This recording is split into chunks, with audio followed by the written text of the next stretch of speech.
विजय असो, विजय असो. जिंदाबाद जिंदाबाद. पगार वाढ झालंच पाहिजे, पगार वाढ झालंच पाहिजे. कंपनी तुपाशी आरोग्य मित्र उपाशी, कंपनी तुपाशी आरोग्य मित्र उपाशी. योजना का बेस आरोग्य मित्र, योजना का बेस आरोग्य मित्र, योजना का बेस आरोग्य मित्र, योजना का बेस आरोग्य मित्र, योजना क्या बोले आरोग्य मित्र, योजना क्या बोले आरोग्य मित्र, आरोग्य मंत्री आरोग्य मित्र, आरोग्य मंत्री आरोग्य मित्र, डीपीए क्या बोले आरोग्य मित्र, डीपीए क्या बोले आरोग्य मित्र, डिस्ट्रिक्ट टीम आरोग्य मित्र, डिस्ट्रिक्ट टीम आरोग्य मित्र, पेशेंट क्या बोले आरोग्य मित्र, पेशेंट क्या बोले आरोग्य मित्र, हॉस्पिटल क्या बोले आरोग्य मित्र, हॉस्पिटल क्या बोले आरोग्य मित्र, जनता क्या बोले आरोग्य मित्र, जनता क्या बोले आरोग्य मित्र, लड़ते रहेंगे आरोग्य मित्र, लड़ते रहेंगे आरोग्य मित्र, जीत के रहेंगे आरोग्य मित्र, जीत के रहेंगे आरोग्य मित्र, इनकलाब जिंदाबाद इनकलाब जिंदाबाद. आरोग्य मित्र संघटनेचा विजय असो, आरोग्य मित्र संघटनेचा विजय असो, जिंदाबाद. कोण मतदान देत नाही घेतल्याशिवाय राहत नाही. बेमुद्दत संपे सर हमारा. आपका नाम है? शेख मुस्तफिज आरोग्य मित्र. धन्यवाद. 2012-13 से हम लोग आरोग्य मित्र बोलकर अपॉइंट हुए थे टीपीए की ओर से. और ये जो स्कीम है गवर्नमेंट की स्कीम है शास की. शास टीपीए को अपॉइंट करता है और टीपीए आरोग्य मित्र को अपॉइंट करता है. लेकिन इस बीच में आरोग्य मित्र का ही शोषण होता जा रहा है. टीपीए से जब हम पेमेंट इंक्रीज़ की बात करते हैं तो वो हर साल मतलब हमने पेमेंट के लिए मांगनी की थी. लेकिन जब भी हमारी मांगनी की बात आती है शास की तरफ से टीपीए चेंज हो जाता है. पहले एमडी इंडिया था यहाँ पर. 2015 में हमने पेमेंट के लिए आवाज़ उठाई थी. 5,400 पेमेंट पे हम लोग काम किया करते थे. इसी तरह हमने आंदोलन किया. 2015 में एमडी इंडिया ने 8,000 पेमेंट किया. उसके बाद हमने फिर 2019 में आंदोलन किया, 20 में आंदोलन किया.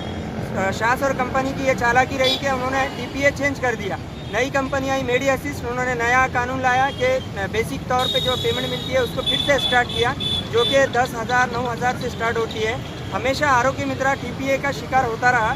जब भी पेमेंट की बात आई टीपीए चेंज हुआ और पेमेंट बेसिक 12,000 13,000 से ऊपर आज तक आरोग्य मित्र गए नहीं. हालांकि यहाँ पर जितने आरोग्य मित्र हैं इनमें से कईयों को 12 साल 10 साल हो चुके हैं. हर साल हमने मांगनी की लेकिन हमारी मांगनी पूरी नहीं होती. और अभी जो है तो हमको कोई सपोर्ट नहीं था, इसलिए महाराष्ट्र आरोग्य मित्र कर्मचारी संगठन हमने ज्वाइन किया. संगठन की वजह से आज हम सब एक हुए हैं. आज पूरे महाराष्ट्र में पूरे 33 जिलों में आज ये आंदोलन चल रहा है. हमारी मांगनी है सर कि हमारा जो कायदानुसार किमान वेतन हो और हमारे जो लीव्स वगैरह है हमें जो शासकीय है हमें वो सारी चीज़ें मिलनी चाहिए. हर साल 10% हमारा पेमेंट इंक्रीज़ होना चाहिए. और टीपीए ये जो ईएसआईसी है, पीएफ है, ये सारी चीज़ें हमको लागू करना चाहिए. और आरोग्य मित्र गणेश शिंदे और रमेश बैसाने सर, इनको कंपनी की ओर से निकाला गया था. इनको वापस लिया जाए क्योंकि इन लोगों ने आंदोलन छेड़ा था पेमेंट बढ़ाओ बोलकर, इसलिए इनको यहाँ से निकाल दिया. प्रमुख मागणी म्हणजे आमची प्रमुख मागणी आहे समान वेतन समान काम. 26,000 आम्ही पेमेंटची मागणी वाढ केलेली आहे. आणि दुसरी मागणी आमची जी 9 तासाची ड्युटी आहे ती 8 तासाची करण्यात यावी. आमचे जे लीव आहेत सिक लीव असतील, आपल्या गव्हर्मेंट लीव असतील, ते आम्हाला देण्यात यावी. आणि जे आयुष्यमान भारत कार्डचे जे आम्ही काम केलेले आहेत त्याचा मोबदला पण आम्हाला देण्यात यावा. या अशा प्रमुख मागण्या आम्ही ठेवलेल्या आहेत शासनाने. ठीक आहे. आपलं नाव सांगा. माझं नाव आम्रपाली बोराडे, छत्रपती संभाजी. यांच्या स्मृतिदिनापासून लोकस्वराज्य आंदोलनाचे संस्थापक अध्यक्ष प्राध्यापक रामचंद्रजी भरांडे यांच्या नेतृत्वाखाली लोकस्वराज्य आंदोलनाच्या वतीने अनुसूचित जाती आरक्षणाचं अबगड झालं पाहिजे. त्याचबरोबर रांजणगाव शेनपुंजी येथील मातंग समाजाचा तरुण उद्योजक कपिल पिंगळे यांच्या कुटुंबाचं पुनर्वसन झालं पाहिजे. मातंग समाजावर संपूर्ण महाराष्ट्रात होणारे अन्याय अत्याचार थांबले पाहिजे.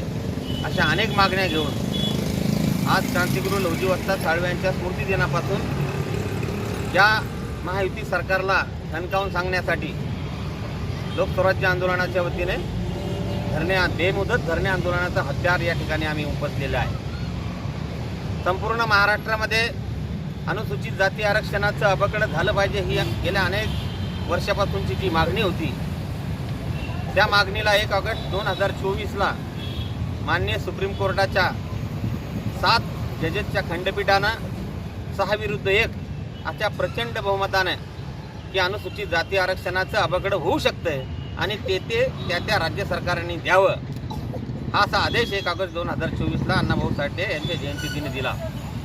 त्यानंतर महाराष्ट्रात विधानसभेच्या निवडणुका लागल्या आणि निवडणुकीच्या आचारसंहितेच्या लागण्याच्या दिवशीच या राज्याचे मुख्यमंत्री माननीय देवेंद्र फडणवीस यांनी अनुसूचित जाती आरक्षणाचं वर्गीकरण आम्ही करणार आहोत आणि मग अनंत बदर समितीची नियुक्ती केली व या समितीला 3 महिन्यात संपूर्ण राज्याचा अभ्यास करून मातंग समाजाचा आणि अनुसूचित जातीमध्ये असणाऱ्या आरक्षण लाभवंचित जातीचा अभ्यास करण्याचा त्यांनी आदेश दिला आणि या 3च महिन्यामध्ये अहवाल सादर करण्याचं त्या ठिकाणी ठरलं.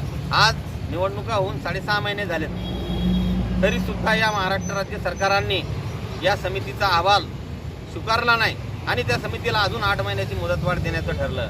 म्हणून संपूर्ण महाराष्ट्रातील मातंग समाज, कारण मतं घेण्यासाठी यांनी फक्त त्या ठिकाणी तुम्हाला आरक्षण देऊ असं सांगितलं आणि मतं घेतल्यानंतर प्रचंड असा अनुसूचित जाती लाभवंचित समुदायानं या सरकारला मतदान केलं आणि ते मोठ्या बहुमतानं निवडून सुद्धा आले. परंतु मग आरक्षण द्यायची जेव्हा वेळ आली तेव्हा चाल ढकल करण्याचं धोरण या सरकारने स्वीकारलं. या उलट आपल्या बाजूला असलेलं तेलंगणा राज्य, त्या तेलंगणा राज्याचे मुख्यमंत्री रेवंत रेड्डी यांनी